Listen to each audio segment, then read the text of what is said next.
Gede-gede, belum digedein ya. Lumayan.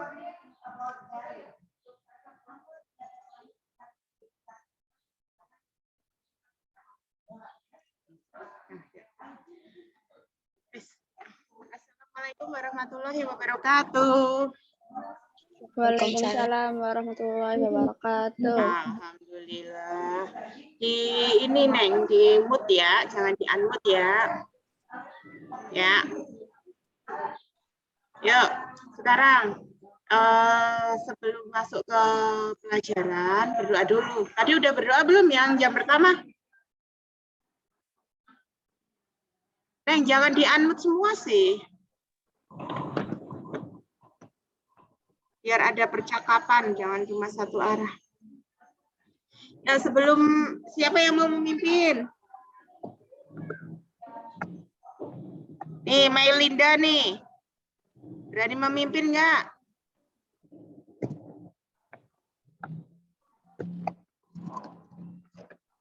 Halo? Iya, Bu.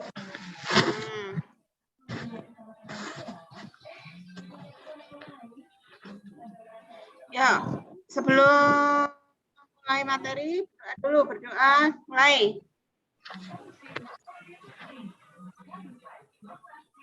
Selesai. Ya. Sekarang mata pelajaran apa, Neng? PKN. Oke, PKN. Ini rata-rata perempuan semua ini. Kebanyakan perempuan. 18 partisipan, makasih lah. Ada tugas suruh ngapain, Neng? Suruh foto di bendera. Bendera. Udah belum? Sudah. Ya, sip. Nanti ada nilai khusus. Kemarin ikut ada lomba nggak di desa kalian? Ada, Bu. Sekarang, Bu. Nggak ada. Ada yang iya, ada yang enggak. Kalau di desa Ibu mah ada kemarin. Ada, Bu. Kepain aja, Bu. Tapi Ibu cuma ngelihat baik. Lihat, baik. Ngelihat baik. Kelas 12. Kemarin materi terakhir mengenai apa? Perlindungan hukum. Pelanggaran hukum. Pelanggaran hukum ya. Sekarang materinya sekarang mengenai kemarin sudah pelanggaran hukum. Tuh ada yang marah-marah siapa tuh?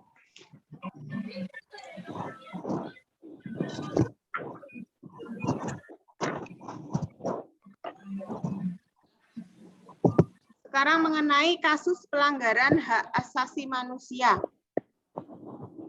Ya, kemarin kan pelanggaran hukum ya. Kalau untuk sekarang mengenai kasus pelanggaran hak asasi manusia. Ada yang tahu hak asasi manusia itu apa? HAM. HAM, iya. HAM itu apa? Hak asasi kan HAM itu singkatan, kepanjangannya hak asasi manusia. Menurut kalian, apa yang dimaksud dengan hak asasi manusia? Ayo.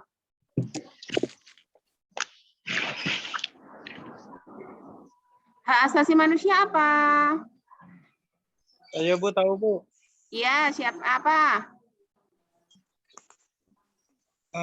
Saya Triswandi dari 12 TKR 4, Bu. 12 TKR 4 ya. Apa? Hak asasi manusia adalah hak yang sudah melekat dalam diri manusia tersebut. Nah, benar. Bisa. Hak yang sudah melekat atau hak yang dimiliki oleh setiap manusia. Iya, benar. Ada yang lain? Punya pendapat lain enggak?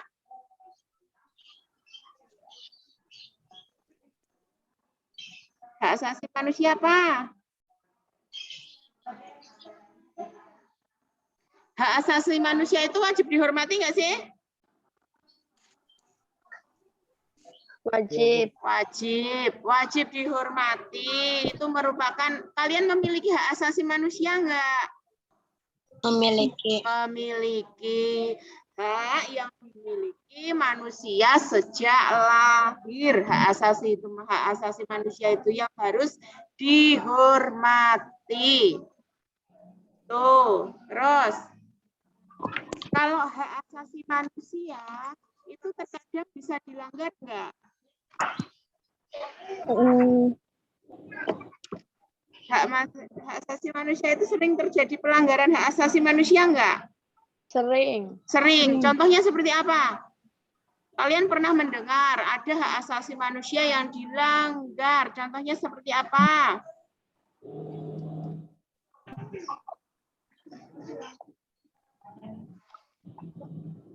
Apa, Neng? KDRT, Bu. Hah? KDRT. KDRT, benar. Kekerasan dalam rumah tangga. Bisa. Pelanggaran hak asasi manusia. Berarti kan KDRT kan berarti terjadi penganiayaan. Itu masuk ke dalam hak asasi manusia. Harusnya tidak disakiti, tapi disakiti berarti itu sudah melanggar hak asasi manusia. Selain itu, pembunuhan, penyiksaan, pembulian, yang menyakitkan itu termasuk pelanggaran hak asasi manusia. Terus seumpama negara yang dijajah, nah itu juga merupakan salah satu pelanggaran hak asasi manusia karena hak untuk merdeka, hak untuk hidup seorang manusia itu diambil, itu bisa masuk ke dalamnya. Terus faktor-faktornya kalau hak asasi manusia itu kok suaranya anu.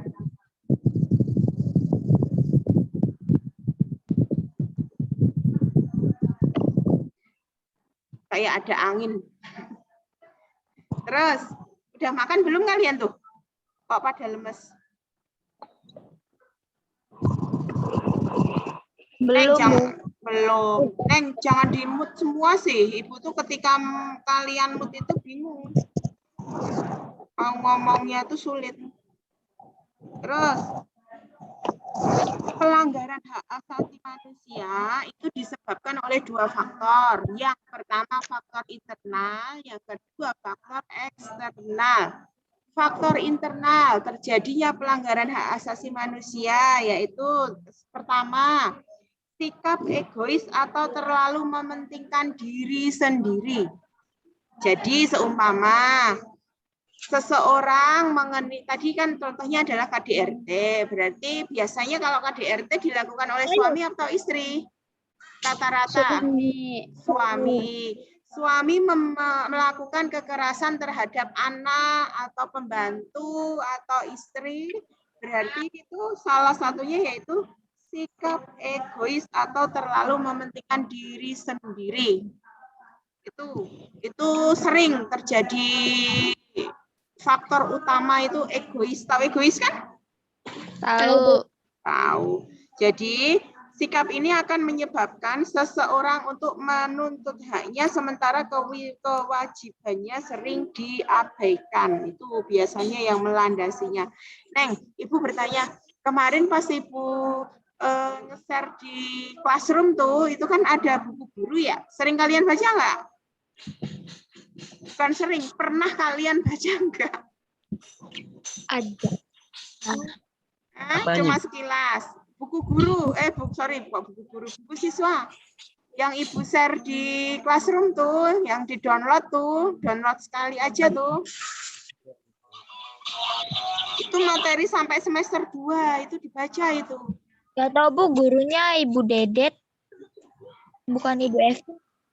Iya, enggak gini. Bukan Ibu Dedet itu Ibu Juhaini. Itu ya. nama akun. Iya. Dengerin. Kalau untuk kelas 12 itu gurunya ada 2, Ibu Evin sama Ibu Juhaini. Ibu kan Ibu Evin. Tetapi untuk pengelolaan untuk yang Zoom itu ke Ibu. Ya, kalau untuk classroom itu juga kadang ke Ibu, kadang Ibu juga ini, tapi sekali sama-sama memegang akunnya tuh. Nah, itu sudah Ibu share. Jadi di Ibu Juheni juga sudah, Ibu Evin juga sudah. Jadi antara TKR, TKJ, BB, TOI itu materinya sama untuk PPKN karena bukan kejuruan. Ya.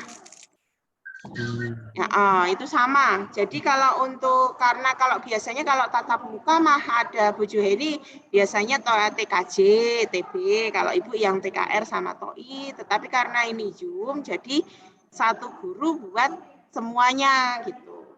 Ya. Ya Neng ya, Nang. Tuh. Terus selain sikap egois, faktor internal yang melandasi perbuatan kekerasan dalam rumah tangga itu apa? Rendahnya kesadaran HAM.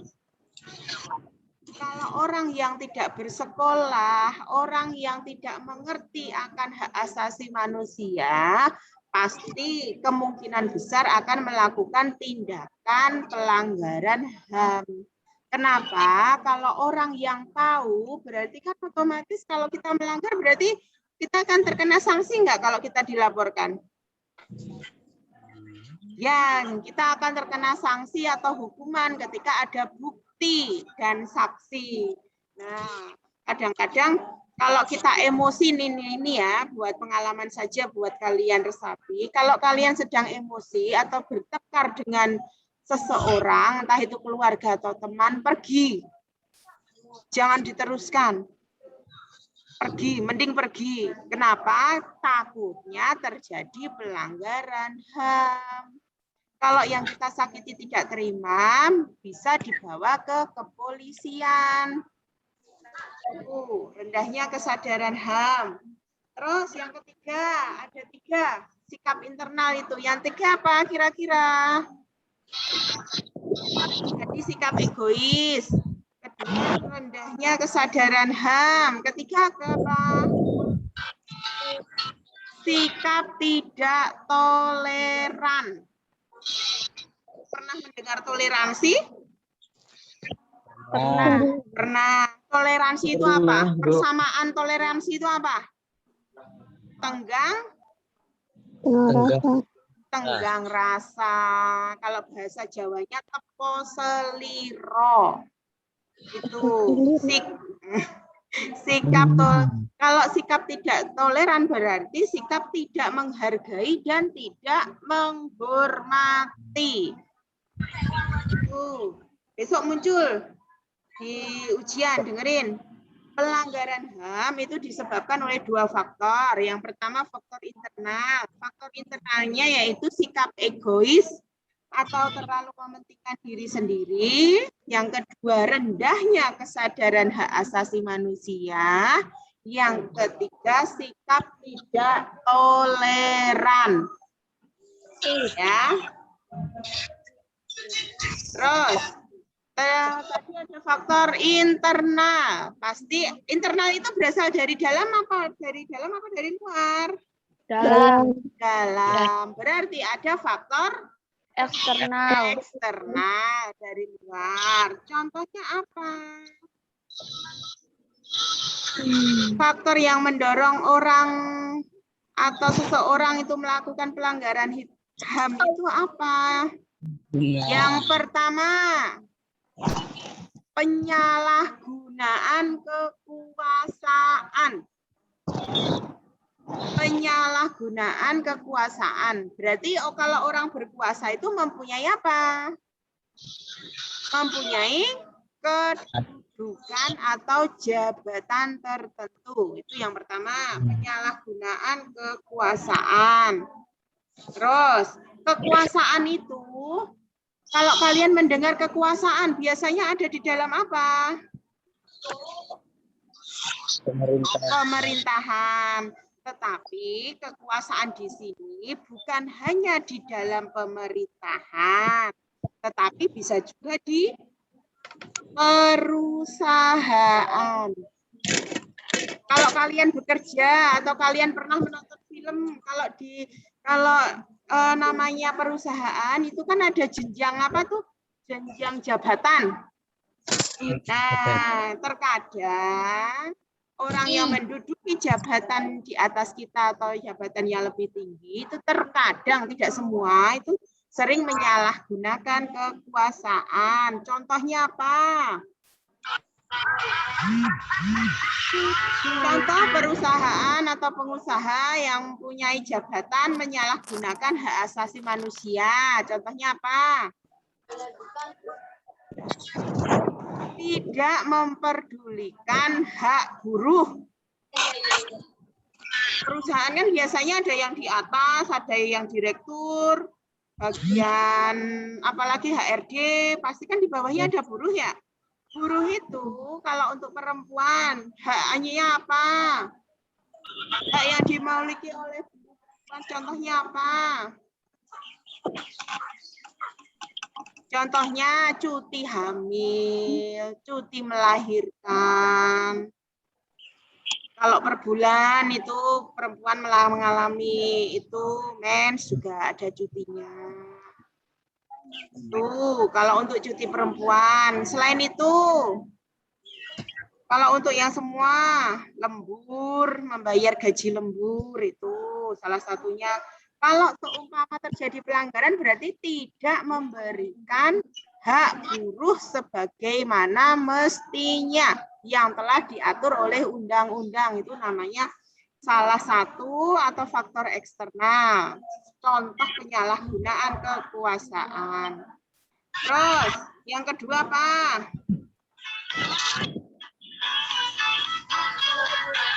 Itu musiknya siapa ya? Neng, nanti kalian jangan lupa absen tuh ya, yang di itu tuh, yang jam 11 sampai jam 3 tuh. Kenapa? Ibu menilainya selain kehadiran Zoom, ini Zoom itu Ibu nilainya gede sekali. Khusus untuk Zoom dibandingkan Classroom sama yang absen itu, ini Zoom. Ibu kan ada punya 3 poin nilai. Poin Zoom 1, poin absensi 1 yang jam 11 sampai jam 3, sama Classroom. Tapi Ibu tertinggi 2 kali lipatnya, 50%-nya dari Zoom, yang 25 Classroom, yang 25 lagi baru absen. Jadi tolong, walaupun kalian diam saja, entah kalian ada enggak ini yang di-mute sama yang enggak ada videonya itu kalian ada apa enggak, tetapi tolong ada nama kalian. Jadi besok kan Ibu dapat apa ya, kayak duplikatnya tuh. Rata-rata guru melakukan itu. Ya Neng ya? Iya, Bu. Nah, sip, pinter. Yang kedua, yaitu ketidaktegasan aparat penegak hukum.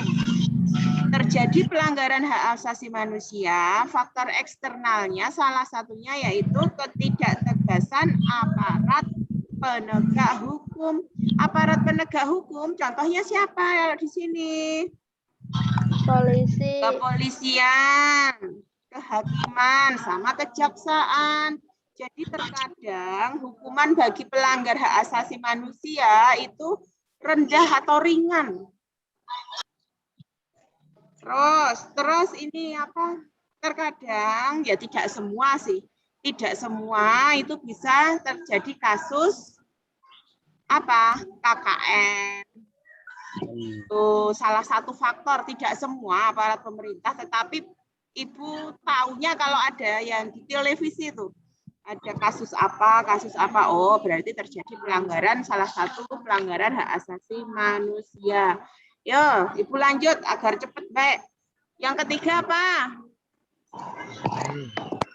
Penyalahgunaan teknologi. Jangan salah Neng. Penyalahgunaan teknologi. Bisa menjadi salah satu faktor penyebab terjadinya pelanggaran hukum. Contohnya apa?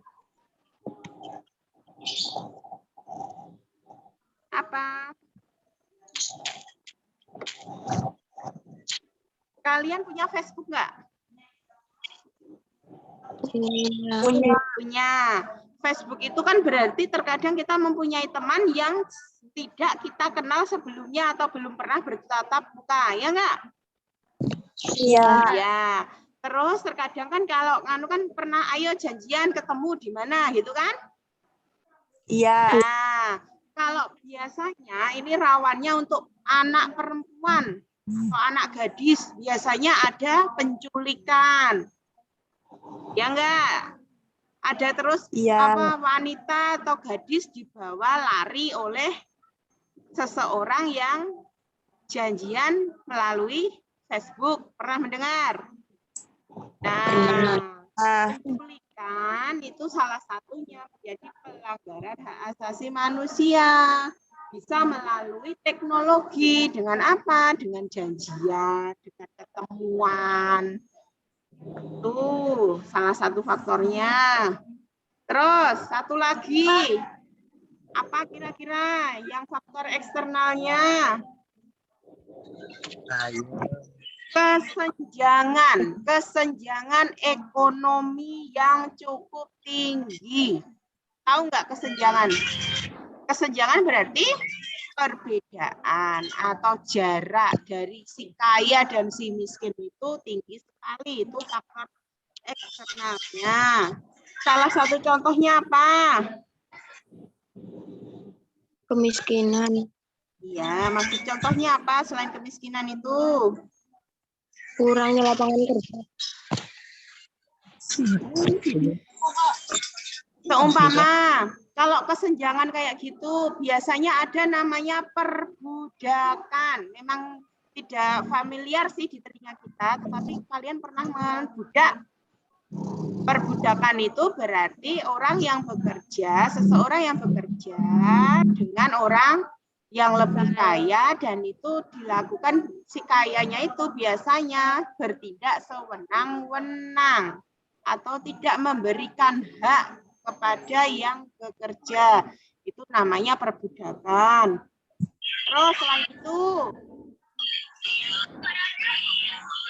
pembunuhan atau perampokan. Jadi ada seseorang yang kaya, mempunyai harta benda yang banyak, tiba-tiba dirampok, kemudian dibunuh. Nah, itu salah satu pelanggaran hak asasi manusia. Kenapa mereka merampok? Berarti kan mereka butuh materi atau uang.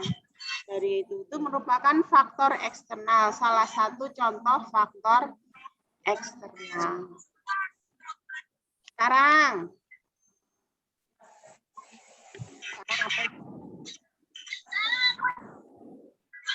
yuk, sekarang Ibu kasih tugas 3 soal saja. 3 soal saja. Kalian punya kertas kan sama buku atau kertas? Itu kanan. Ini tugas kedua ya berarti. Tugas selain foto. Nah, Ibu nggak, ini buat yang di classroom aja. Cuma sedikit, nggak ada 10 menit kalian tuh. Apa cari Google mah, nggak ada 3 menit kalian menuliskannya. Ibu minta kalian tulis nama kalian di pojok kanan atau kiri atas. Jadi ada nama kalian, terus kalian foto.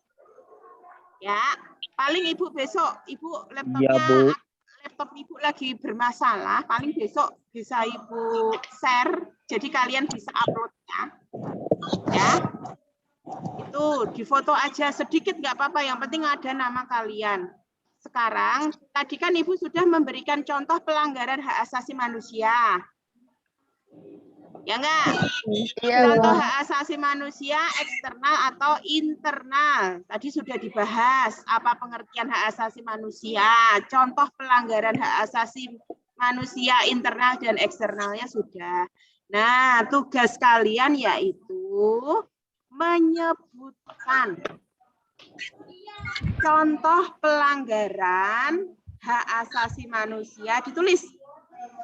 Contoh pelanggaran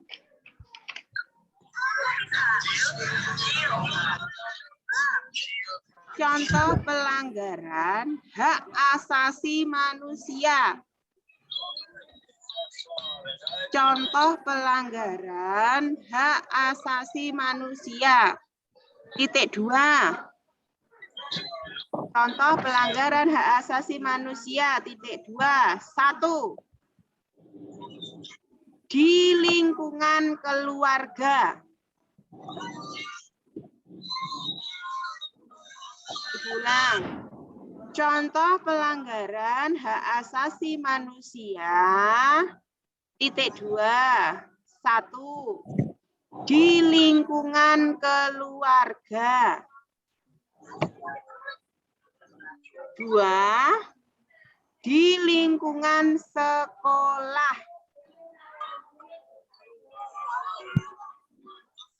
3. Di lingkungan masyarakat. Di lingkungan masyarakat.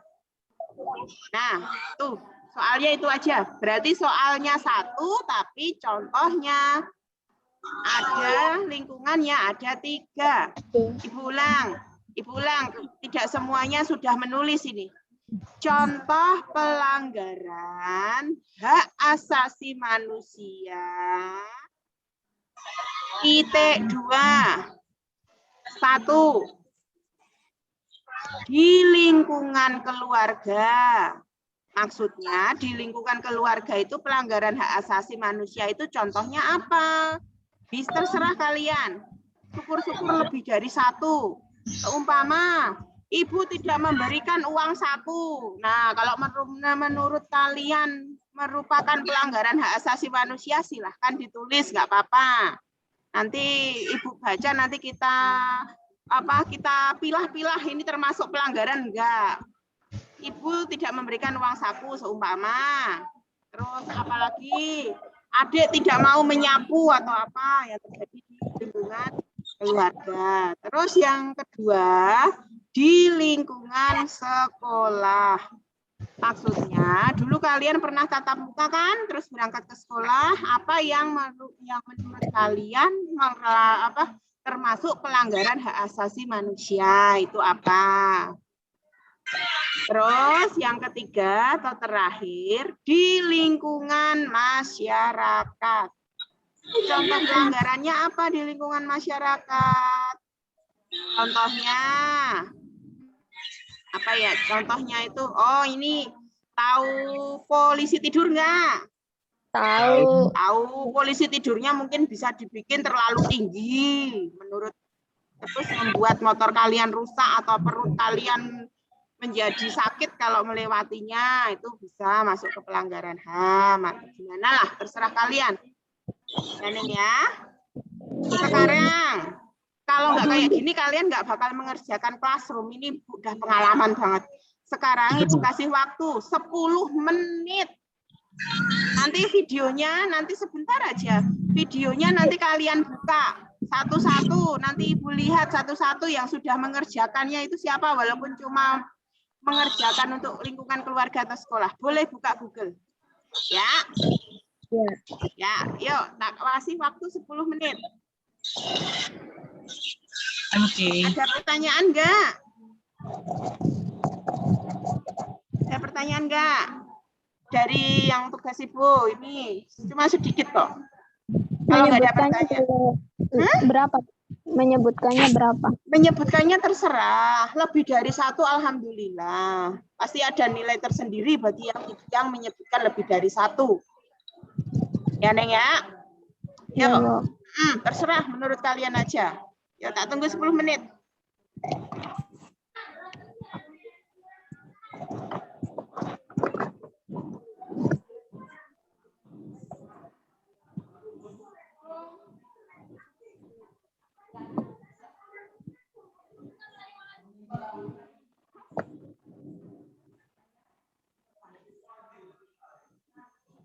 Belum. Tak suruh ngerjain ini terus biar di foto ke classroom. Kalau mau lihat orang yang sudah ikut kayak gini kan besok saya bisa ada duplikatnya ya. Ada nama-namanya ya. Yang nama-nama kayak gini yang masuk. Terus taunya dari ini gimana? Oh, absen YouTube ya.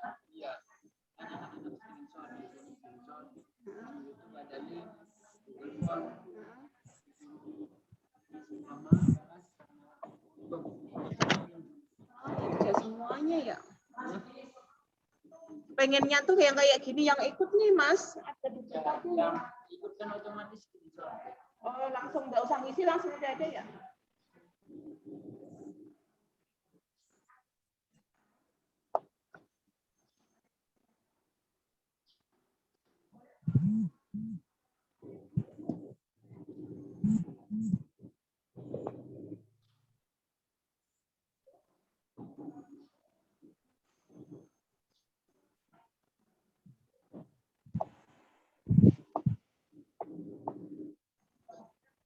Halo Neng.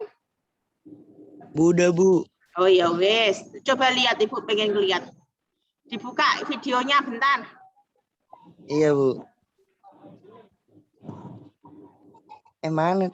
Nggak bisa ini Bu. Oh nggak bisa ya? Ya Iya, udah Bu. nggak apa-apa. Bu. Ya udah. Oh iya, Sahlan Yasir ya. Sip. Diupload di Classroom ya, dikasih nama kanan atas atau kiri atas. Yang penting ada nama kalian. Jadi Oke, jangan Bu. sampai teman kalian copy paste punya kalian. Ya. Sudah ya Neng ya, Nang?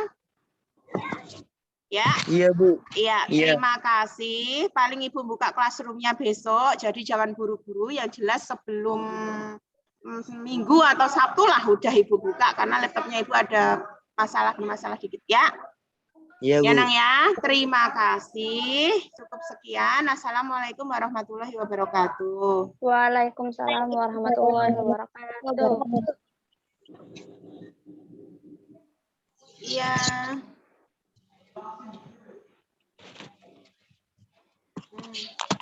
Buat apa, Bu?